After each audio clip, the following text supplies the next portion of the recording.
नारद जी के मन में आया कि कुछ लीला रचनी चाहिए। ये महात्मा इनका कुछ पता नहीं लगता, कब क्या लीला रच दे, कब क्या व्यवस्था कर दे। और आप एक बात ध्यान रखना, परमात्मा की करनी को महात्मा बदल सकते हैं, परमात्मा की करनी को महात्मा बदल सकते हैं, परमात्मा की करनी को परमात्मा बदल तो सकता है पर बदलता, बोलो, कई लोग कहते हैं कि परमात्मा की करनी को महात्मा बदल सकते हैं, लेकिन महात्मा की करनी को परमात्मा बदलता नहीं है। बदल तो सकता है, बदल सकता है, परंतु बदलता क्यों? भाई अपने एजेंट से कभी कोई बिगाड़ता थोड़ी है। महात्मा तो इनके एजेंट हैं, महात्मा इनकी कथा नहीं करेंगे, इनका कीर्तन नहीं करेंगे तो लोग कैसे इन तक पहुंचेंगे? महात्मा तो इनके अपने हैं।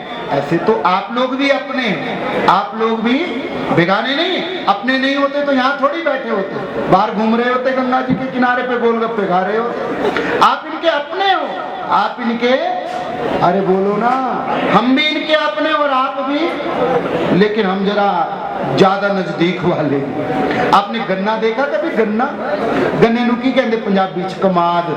की कहते सरदार जी? कमाद। गन्ना सारा ही मीठा होता है पर जड़ लागे जरा ज्यादा मीठा होता है। जड़ के पास में गन्ना जरा ज्यादा मीठा होता है तो पूरा ही मीठा, लेकिन जो जड़ के पास वाली पोरी होगी ना, वो पोरी जरा, बस तुम सब परमात्मा को प्रिय हो, ये संत भी परमात्मा को प्रिय हैं, लेकिन ये जरा नजदीक वाले हैं, इसलिए जरा ज्यादा प्रिय हैं, इसलिए जरा ज्यादा प्रिय हैं। नारद जी के मन में आया कि चलो आज कुछ लीला करी जाए। लीला करने के लिए नारद जी कैलाश पर पहुंच गए। कहां पहुंच गए? कैलाश पर पहुंच गए। कैलाश पर जो पहुंच जाए वो संत, कैलाश पर जो पहुंच जाए, बोलो, वो चाहे घर में ही रहे, कोई तकलीफ नहीं। और मजे की बात तो ये, जहां आप बैठे हो ये सारा का सारा कैलाश पर्वत है। ये सारा का सारा क्या है, बोलो? तो तुम क्या बन गए? अब तुम्हारी घरवाली जरूर पूछेगी स्वामी जी क्या खाओगे? अरे पूछेगी, तुम बोलना यार कभी तो पूछा कर। बाबा पूछ लेता भरे सत्संग, एक बार तो कह ही देना, देखी जाए।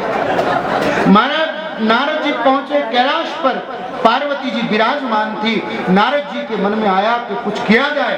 प्रणाम किया। पार्वती ने कहा, अहो भाग्य महाराज, आज संत हमारे घर पधारे, हम कृत्य कृत्य हो गए।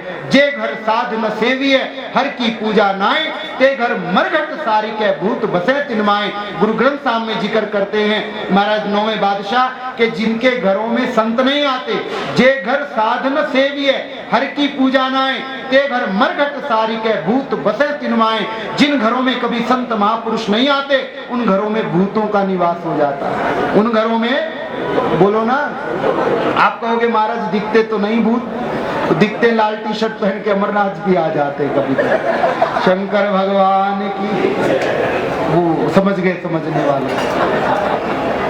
जे घर साधन सेविय, हर की पूजा नाए, के घर मरघट सारी के भूत बसे तिनमाए। महाराज जिन घरों में संत आ जाते हैं, समझ लेना कि वो घर पवित्र हो जाते हैं। जो मस्तक संतों के चरण में झुक जाता है, समझ लेना कि यहाँ के सारे उल्टे ले सीधे हो गए। आपने कभी रबड़ की मोहर देखी होगी, रबड़ की मोहर, उसके ऊपर उल्टे अक्षर लिखे रहते हैं। क्या लिखे रहते हैं? लेकिन जब नीचे लगाते हैं तो अक्षर, बस ऐसे ही ये माथा जब संत महापुरुषों के चरणों में रख देते हैं, यहाँ के जितने उल्टे लेख हैं वो सारे उल्टे लेख परमात्मा सीधे कर देता है, वो सारे के सारे लेख परमेश्वर सीधे कर देता है।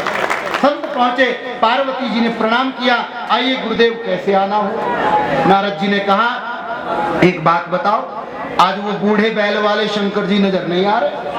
बूढ़े बैल वाले,